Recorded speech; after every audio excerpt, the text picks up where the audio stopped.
তোর চরণ ধরে থাকতে দিস রে জনম ধরে আমার মাগো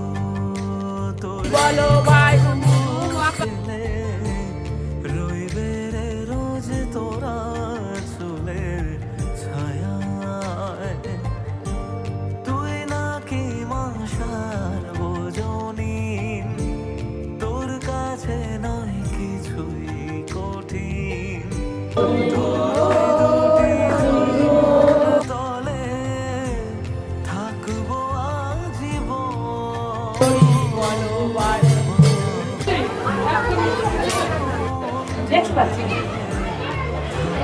দিস রে জনম